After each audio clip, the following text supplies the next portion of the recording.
हवललाल के जे फैन बा उ बोलता कि हमार भैया पुरानका अंदाज में आ गइल बड़े। हाँ, बात तो सही बा, पुरानका अंदाज में तो आ गइल बड़े। काहे कि रवि किशन जी जब बोलले रहन तो एगो मर्द के तरह बोलले रहन कि यहाँ से छूता है, यहाँ छूता था, अब कहाँ है अब पता नहीं। लेकिन वो कैसे बोले रहे, पहले यहाँ छुआ हमनी के बोलहू ना आई भाई। ऐसे भाई सही बात बा, पुरानका अंदाज वापस आ गइल बा लगभग लगभग। एमे कोनो गलत नहीं के, जौन आदमी के रहेला उ तो आइए न जाला। मान लगे कितना देर तक छुपा के रखब।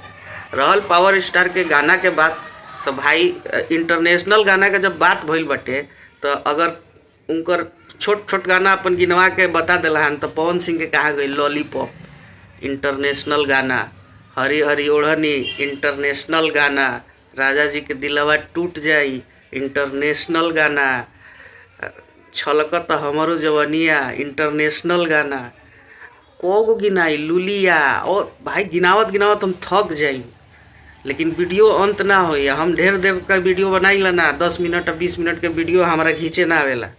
हम 2 मिनट के बनाईला, 2 मिनट में सब बता दीला। तो कहे का मतलब ई बा कि गिनवावला से कोनो फायदा नहीं के। पावर स्टार कभी स्टेज से ही ना गिनावेलन कि हमार हई गाना, हमार हौ गाना, हमार हईसे गाना। अरे उनका से लोग कहेला कि लॉलीपॉप वाले सिंगर आप ही है ना। राइज एंड फॉल में देखले रह लोग जब गई रहन त कि लॉलीपॉप वाले सिंगर आप है। वहाँ पे तहार कोनो गाना के बात भई रहे, एगो भी गाना के बात कि हम ये भी गाना सुने थे। ना ना ना ना, गलत बात भैया, गलत बात। जो सही है तो सही है। तो यही बात है हगलनाल का, जहाँ जाते हैं बोलते कम है, हकते ज़्यादा हैं। तो दिक्कत यही है। अगर ये अपना बोली पे थोड़ा सा कंट्रोल कर ले तो बाकी तो इनका अंदाज़ बहुत बढ़िया लगता है। हाथ साइड करके कमर आगे पीछे जो डांस करते हैं, हमको बहुत पसंद है वो डांस। बाकी इनका गायकी का तो बातें अलग है भाई। चिल्लाते हैं, आलाप लेते हैं, तो कहाँ से आवाज़ एकदम तारा में पहुँचा देते हैं आवाज़ को।